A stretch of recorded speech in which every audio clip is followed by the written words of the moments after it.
Hello, my viewers and subscribers. Welcome to another episode of Jamaica Politics Uncovered. New subscribers, welcome. Returning subscribers, welcome back. Guys, let us talk about choppings. Since it's okay now for politicians use the word chop and choppings and choppers and, saying, it's okay. I'm okay with chopping as long as they spend the money this way or that way. Make we talk about Choppinz, guys. I say this without any reservation. The first set of choppers them in a Jamaica, them your money right here, so. Here. And them your money make Jamaica people know about Choppinz in the 90s. Finsack. Remember we not talk without evidence, Them make Jamaica people know about chopping. Them chop over 44,000 entrepreneurs and businesses in a Jamaica are the worst financial meltdown. When you look over SSL and see what going over there, so that is a small scale chopping compared to what them 3 man they do. I'm going to play that video here real quick, and while you not listen to it, keep in mind what the term chopping means in Jamaica today. The victims of the FinSac crisis were Jamaicans from all walks of life, including individual investors, small businesses owners, workers, and taxpayers. Many Jamaicans lost their life savings, many families lost loved ones, families were left in financial ruin or were forced to close their businesses. The FinSac crisis also damaged the reputation of Jamaica's financial sector, leading to a decline in investor confidence and economic growth. Let's learn from the lessons of the FinSac crisis and take steps to prevent such a crisis from happening again. But it did not. They sold one of my property 3 weeks ago. And they didn't. What speaking the microphone, Mr. Rose? They sold one of my property 3 weeks ago. And they didn't inform me anything. I just pass and see Severe. I'm on already Severe in the property. A friend called me. I talked to Severe and got his number. And the person who buy the property, is them send the Severe to Severe place. And when I check it out, my lawyer called him and then that time I know that they sell the property. 38 Office Road. I have him buyer to buy a place for $45 million. I don't know how much to sell it for. That's it. And I have a property I sell at 1 Rampart Close between Queen Drive and Lead Avenue, 1 Rampart Close, Montego Bay. That value over $1 million US. And they sold it. I passed there today and I saw a hotel putting up there. You don't even finish it. Who sold Jamaica Redevelopment? Well, FinSac. Yeah. Which is why the report is so important to stop it. That's what my. You haven't been told anything, Mr. Rose? Nothing up to now.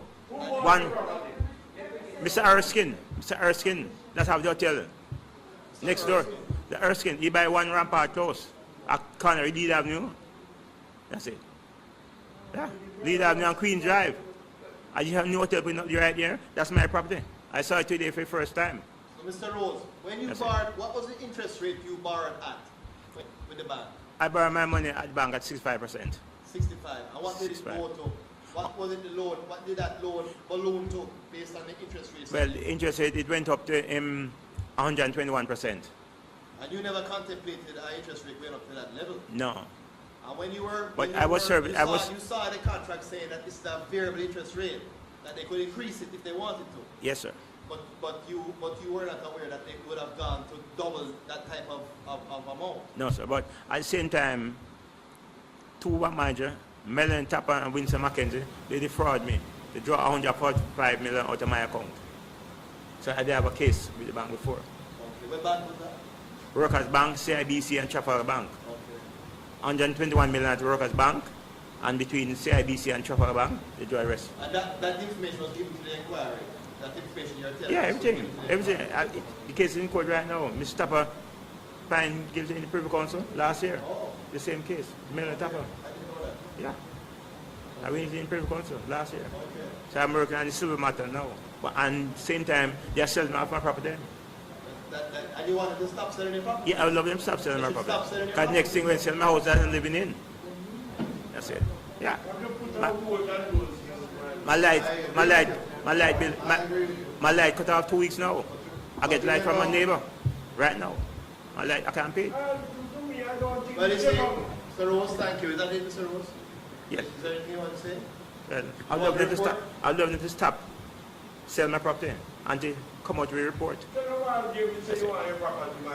So guys, when you realize what going on, the man them push up the interest rate so high. They knew in their heart of hearts when they did that the Jamaican people them could not afford that. The man went from about 63% to 120, right? Them know so them couldn't do it. And them they don't have them plan already. So once them couldn't make them payments, them are gonna crash. And when they crash, then just take away their assets and take away them things and sell them off and give them friend. Jesus peace. Very, very hard to cope with life like this. After working hard for several years to build his dream house, he was thrown out in an instant, losing belongings he and his family had spent years accumulating. The Finsacked entrepreneur claims his house, which was valued at between $9 and $11 million, was offloaded by Finsack for just $3.5 million. At the time when the house sold, they said that whole 11 point odd million. And they said they sold it for 3.5, and I still have a balance of 7 point something. Up to now, I don't know if I still owe that money or what happened. I don't know if I have a money in my hand now, if they will come to me for that money, because they say I owe it, and I don't know if it's still growing interest. Because every time we ask for an account, nobody won't give it to us. Mr. Willis says he ended up being Finsacked because he took a revolving loan from the now defunct Eagle Commercial Bank. However, with the interest rates skyrocketing, he, like many others, found it difficult to keep a pace with the financial demands. Dealing with the emotional toll of Finsack hasn't been easy for many who were forced to start life all over again. Yes, people.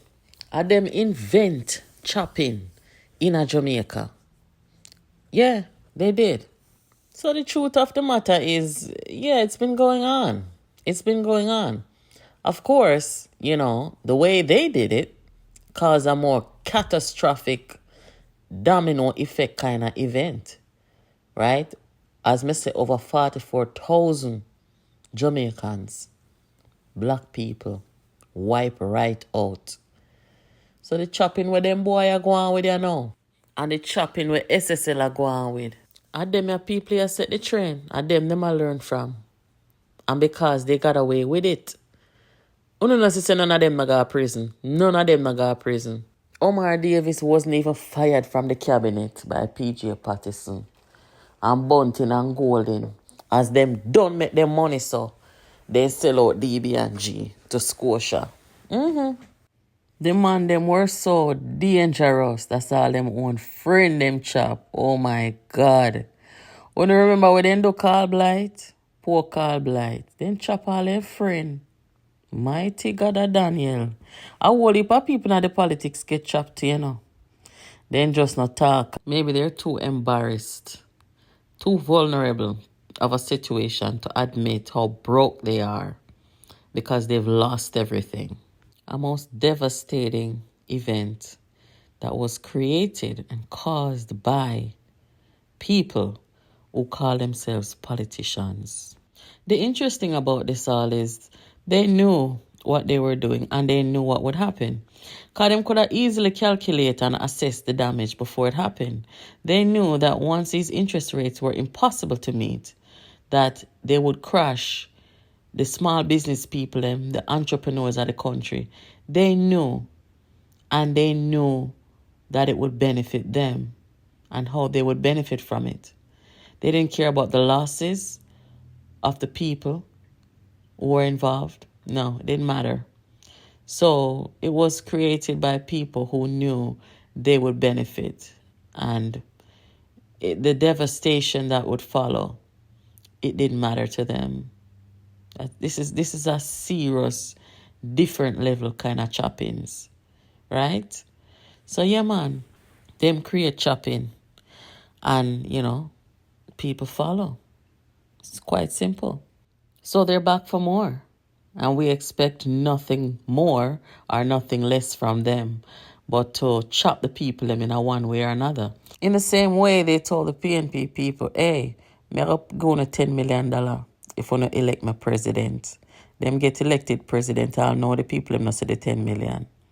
Them buy a whole political party for 10 million and don't give the people them nothing. That's it. They've already made their mark. We know what they're about. Guys, make sure you're keeping it locked here to Jamaica Politics Uncovered, where you get all your political news, reviews, and updates. Make sure you are subscribed, you have your notification on, and you're inviting your friends here. See you in the next video.